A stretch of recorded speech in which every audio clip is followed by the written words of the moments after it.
Hello, class. Welcome to what I think is my first wrap-up video for this term.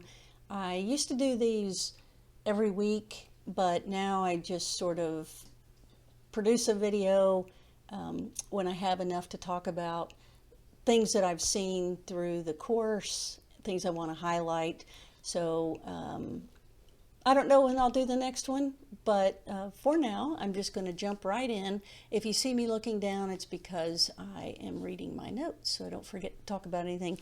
So first thing I want to say is I'm really enjoying this class with you, and hopefully that goes without saying, but as teachers, we don't always love our classes that we get, those students who come into our rooms, but I am enjoying my time with you, so I appreciate your responsiveness and interactions. It's important at this level to be collaborative and establish relationships because, it's a master's program. It's elevated definitely from bachelor's or undergraduate because, undergrad programs are all about methods, and master's degrees are about the research behind those methods. So I want you to be sure you're forming relationships with others in your class so that you can collaborate with them, maybe on future projects or just run ideas past them. But certainly, get to know people in your class through reading their discussion posts and responding and interacting that way. All right, so you have started to see me awarding or subtracting points from the discussion forum. So when you respond to someone's original post with particularly meaningful content, more than the 3 or 4 sentences, where you're really, the minimum is you highlight what you read that stood out to you, and then you kind of elaborate on it. So you get credit. When you respond and you elaborate and then you add information, you provide another resource, you ask a follow-on question, you're going to get bonus points because that's ideally what we would do in a walled classroom, like real live classroom. It's not the teacher's job, as y'all keep saying in your post. It is not my job to make sure that you are discussing what you've learned with each other. That's up to you, and that's what the discussion forum is all about. That's why we require you to peer assess and respond to 3 of your peers. We want you to have a discussion with those people. So you've started to see either bonus points or you're seeing points subtracted, and it's only 1/10 of a point when I subtract, kind of per response, but it will add up either way. The bonus points will add up and help your grade. Losing points, even 1/10 of a point per response, can make you go from an A to a B. So, I don't do that to pick on you. I really feel that the discussion forum is an important way for you to learn from each other, and that's why I want to encourage you to interact, like I said, and collaborate and be meaningful. And on the other hand, I'm trying to discourage you from just giving the, hey, great job, I really agree with you. That doesn't do anything for anybody. Okay. Next thing, I ask questions in the discussion forum because, while I'm reading your posts, things occur to me. And when I ask you a question, or when any other student asks you a question, it's my expectation you're going to respond. Again, if you were in a real live classroom and I posed a question to you, you hopefully wouldn't just ignore me. So be sure you're checking in the discussion forum. I know it doesn't tell you someone has responded to you, but it will tell you if there are new posts. So if you get the message that there's a new post, you need to go see what it says. And if it's a question that someone has asked you or given you maybe another reference to look at, you should acknowledge that. Okay. All right, so written assignment, editing. I just made a post that I said 4 hours, but it was really 5 hours today. I was off work, so I spent a lot of time editing papers and sending them to students. When I grade written assessments, I look at score variances that are 10 points or more. So if there's a score that's a 52 and then the next score is 65, I'm going to look at that paper. If the scores are 52, 55, and 58, I'm not looking at that paper because I assume that that's not the greatest paper and everybody agrees. But if there are variances, I will look at that paper and do a review and either award more points. Rarely do I subtract, but I find for some reason there are many students who award full points or close to full points when they are not earned. So if there's a case that somebody's gotten a much higher score than they have earned, I will lower grades, but that is rare.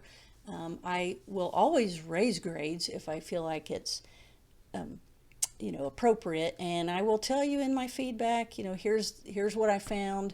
Here are the scores I awarded, and I have a rubric that fits, the grading standard for UO people. So you will see, as of today, I reviewed every single Unit 1 assignment that, like I said, had a score variance, and I think there were about 15 of them.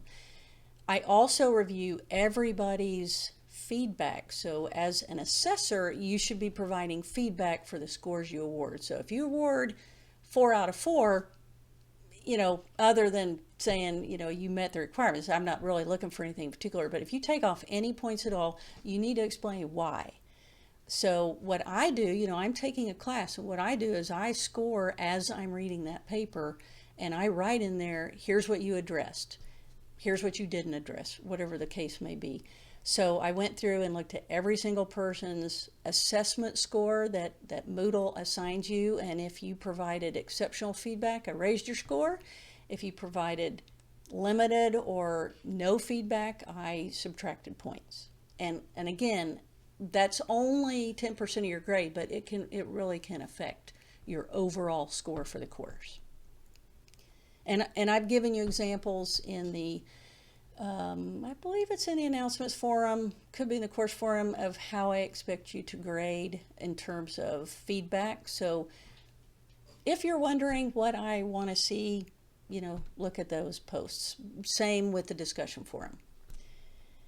Okay, rubric. I know that you can't access the rubric until you grade the papers, so that's why I upload them into the announcements forum, and so you will have the rubric when you're writing your paper. I strongly urge you to use the rubric criterion for each point as your heading. You can come up with your own heading, although I will tell you, headings should never be in form of a question. APA does not allow rhetorical questions, which means you put a question, how should I advise Ahmad? That's a rhetorical question. Do you want me to answer that? Okay, so don't put headings in the form of a question, but you absolutely need to use headings so that you can guide your reader and say, okay, I'm now going to talk about why the learning environment influences outcomes. Okay, so use the rubric not only to write your paper, but also for your headings, and that just helps you make sure you're addressing all the points that are required. API, I know from what I hear, you don't get a lot of APA formatting coaching from instructors here at UO People, and I'm not going to make a judgment on that. We're all volunteers, and for many, I guess, it's just not what they want to focus on. I do, because I just look at it like the rules, once you learn them, you don't, and it just makes your paper standardized. So we want to have standardized formats, and we all want to follow the same rules so the reader doesn't have to sort through and go, okay, wait, is is this the year of that publication, or what is this number here, or where can I find that in the publication? You didn't provide a page number. So I am a stickler for APA formatting.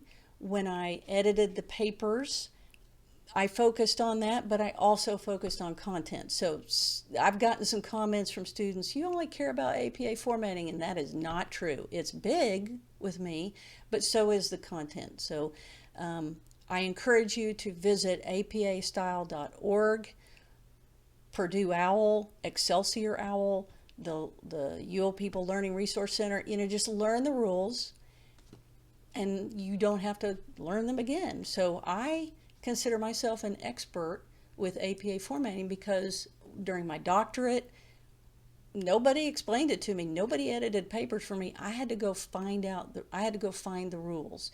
Don't assume you are formatting correctly. If you read publications, if you're reading, the recommended readings that we give you, or you're going to see, you don't find all kinds of formats out there. Everybody generally follows the same formatting, either APA style or MLA. With education, it's supposed to be APA. So, when you don't follow the formatting, your paper looks sloppy, quite honestly. So your content can be great, and I found that in a couple of papers. The content was there, but the formatting and the way these were written were challenging to read. And I'm not talking about language. If it's a translation issue, I don't care about that. I'm going to correct it for you, but I get it. English is not your native language. Now, the Learning Resource Center has a full module on English, grammar and mechanics. So if English is not your first language, even if it is your first language, make use of that module and learn the rules for academic voice. Even if you say, well, I'm not going to be a writer after I graduate. I'm going to teach, in my own language, whatever my home language is. Well, you never know what you're going to do in the future. So learn how to speak and write English correctly. Be explicit in your writing. That's another thing. As I was reading these papers, I'm kind of thinking, okay, are they talking about the benefits and challenges, or are they talking about actually different strategies? So be explicit in what you're telling the reader. Prioritize what you want to tell. Don't just fill your paper with all this extraneous information. It may be interesting and good to know, but if it doesn't have anything to do with your paper, don't include it. And I can be guilty of that because I find good research and I want to share it, but it distracts the reader from what you're really trying to tell them. Okay. On the Unit 1 assignment, where most people missed points, at least from me, was you did not tell the reader why the physical environment leads to learning outcomes. You explain you should have your desk in, collaborative setting, or, make sure you have space, or make sure it's well lit, but you didn't say, okay, why does that matter? I get it, but how does that lead to higher learning outcomes? That's what you did not do. And then some of you did not define instructional strategies, the term, or you didn't really give examples. You just kind of, if you defined it, it was just some kind of archaic definition, and a mod is supposed to walk away with knowing what good instructional strategies are. So make sure you're explicit and make sure you prioritize what you want to tell the reader. Do not never assume your reader knows what you're talking about. Even if you're writing for an academic audience and they ought to know, they're education professionals. Err on the side of too much information. Again, prioritizing what you want to say, but don't assume anybody knows what you're talking about. Okay. All right, so plagiarism or artificial intelligence. There were several papers I reviewed that did not have citations throughout the paper. I'm also seeing this in the discussion forum. So where my mind is going is you're either plagiarizing, which you don't need to do. I think sometimes students feel like they should know this information so they don't cite their sources, or they think, oh, I already knew that, so I don't need to cite. You always need to cite. If you read something in a source or listened to it, even if you already knew that information, you must cite the source. The other flip side to that, if it's not plagiarism, it's AI or something. Chat GPT, etc., Bard, etc., do not cite. They don't research. They just give you words that are based on an algorithm. So I really, really hope nobody's using AI. It is prohibited at the university. Plus, you're not going to learn anything.